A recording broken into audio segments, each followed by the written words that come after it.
बस्से जुत्तियां जुत्तियां किताबां ते बस्ते लैने जो भाई की शादी हुई। हाँ जे उस तो पहले दिन लै दिए फिर अम्मी अब्बू ने हुण किसी वड्डी अकैडमी च पाया परात वास्ते या ढोल सीखने वास्ते कि नहीं पाया? केड़ी अकैडमी? मैं निक्का वां ते बड्डा हो के मैं भला की सोचां। हाँ जा रहे हैं स्कूल? पर मैनू मेरा मां प्यो किताबां नहीं डाक देना।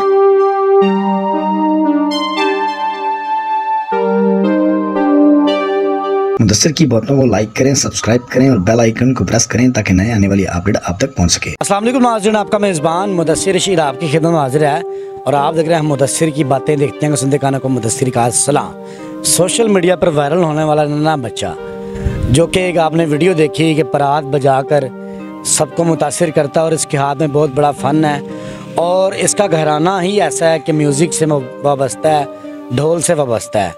तो लोगों ने बड़ा प्यार दिया वीडियो पे, काफ़ी कमेंट्स किए। तो आज हम फिर से नौजवान के साथ मौजूद हैं और इनकी जो ज़ाती ज़िंदगी है उस पर रोशनी डालने की कोशिश करेंगे और एक दो अपॉर्चुनिटीज़ हैं जो इस बच्चे को देंगे और फैमिली के साथ भी मुलाकात करेंगे। आखिर मामला क्या है और किस तरह जो लाइफ है वो चल रही है। अस्सलाम वालेकुम। शर्मांदा क्यों पे हैं? अच्छा परात कित्थे आज? परात घारे घारे? हाँ तो तू नाल क्यों नहीं रखी हो? मैं घुस गया सी। घुस गया सी मतलब भुल गया सै? तो की गल है परात तो काम अगे भी गया कि नहीं? ये परात ही बजा रहे हैं। वो तो सर्दियों ने प्रोग्राम किया सी आपां परात वाला, याद है? अम्मी अब्बू ने प्रोग्राम देखा सी? नहीं देखा प्रोग्राम अम्मी अब्बू ने? आपा पता है ना आपा मंगया सी। हाँ ते आपा आप मेरा 150 बनया सी। हाँ तो मैं अधे आधी अब्बे नु देते ने ते अधे। अच्छा मैंने दस कित्थे फिर तेरी परात कित्थे वजा नहीं रही आजकल? पैसे नहीं कमा रहे? नहीं। क्यों? तो अम्मी अब्बू ने हुण किसी वड्डी अकैडमी च पाया परात वास्ते या ढोल सीखने वास्ते कि नहीं पाया? केड़ी अकैडमी च? इथे इत्थे कित्थे कोई दसेगा तो फिर ही ना। घर दे विच ही? घर च ढोले बजाने पीपे बजदे। और कौन कौन बजांदा है? और बुलंद ते मैं बस। बुलंद तू किन्ने अरसे तो बजा रहे जी? बुलंद तेरे तो सीनियर है कि तू? मैं। अच्छा जी तुसी सीनियर हो ना मतलब बुलंद तो। तेनू किन्नी किस्म दा ढोल बजाना आंदा है? बड़ी किस्म दा आंदा है। अच्छा तू हुण स्कूल जा रहा कि नहीं? झूठ ना मारी मेरे नाल, सच सच दसी। जा रहे स्कूल? पर मैनू मेरा मां प्यो किताबां नहीं डाक देना। मैं अद्धियां मेरियां किताबां पियां ने ते बस आपया है। दोस्त तेरा भरा तेरा तो कह रहे सी सारा कुछ लग दिता, झूठ बोलदा पिया। ਉਹ ਤਾਂ ਗੱਪਾਂ ਮਾਰੀ ਜਾਂਦਾ, ਇੱਕੋ ਕਿਤਾਬ ਲਾ ਕੇ ਦਿੰਦੇ ਨੇ ਤੇ ਪਰ ਉਹਨੂੰ ਸਾਰੀਆਂ ਕਿਤਾਬਾਂ ਲਾ ਕੇ ਦਿੱਤੇ ਨੇ ਤੇ ਮੈਨੂੰ ਬੱਸਾ ਤੇ ਢੋਲ ਤੇ ਤਮੂਰ ਤੇ ਬਸਤੇ ਲਾ ਕੇ ਦਿੱਤੇ। ਤਮੂਰ ਕੀ ਹੈ? ਉਹ ਤਮੂਰ ਜਿਹੜਾ ਹੈ ਵਜਾਣਾ ਲਾਉਂਦਾ ਜਿਹੜਾ। ਤੇ ਤੂੰ ਤਮੂਰ ਲੈ ਲਿਆ ਹੁਣ ਕਿ ਨਹੀਂ? ਹਾਂ तो तमूर ले लिया? परात छाड़ दी, तमूर ले लिया? ते मैं पुत्र तबार छाड़ दी थी। हुन मैं तू कह रहा है कि अब्बू ने किताबां नहीं लैके दित्ती? तो मैं जाके तेरे अब्बू नु पूछ लेना वे कि किताबां लईयां ने कि नहीं, फिर तू फस जाना। अब्बू नु दस के दिता आंदा जरो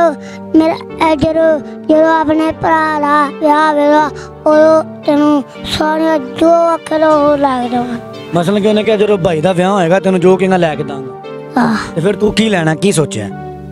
मैं आख्या किताबां ते जुत्ती ते सूट ते बस्से ते बस। जुत्तियां किताबां ते बस्ते लैने जो भाई की शादी हुई। जे उस तो पहले दिन लै दिए फिर ठीक है। हुण मैनूं ये दस आखिरी गल वड्डा होके की बनन दा सोचा? वड्डा होके? हाँ मैं निक्का वां ते वड्डा होके मैं भला की सोचां? हाँ तबला ते तमूर ते पीपियां ते कैमरे बस।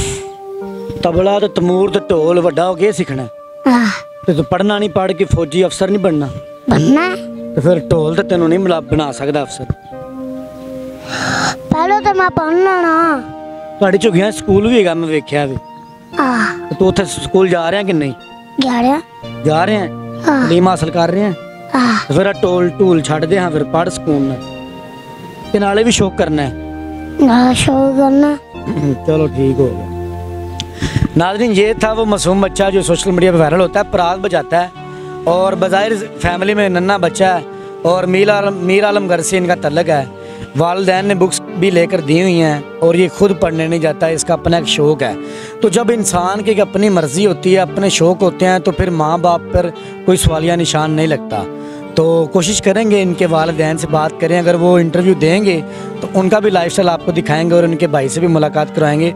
और इनका स्पेशल झुग्गियों के अंदर जो है ना एक स्कूल भी बना हुआ है जहाँ पे ये मीर आलम पढ़ते हैं, वहाँ पर फ्री ऑफ कॉस्ट स्टडी मिलती है इनको। छोटी बात नहीं है, बहुत बड़ी बात है। तो इनका एक अलग लाइफस्टाइल होता है। तो एक मोटिवेशनल स्टोरी है। इसी के साथ अपने मेज़बान मुदस्सिर को इजाज़त दें। देखते रहे मुदस्सिर की बातें, देखते हैं सुनते गानों को मुदस्सिर का।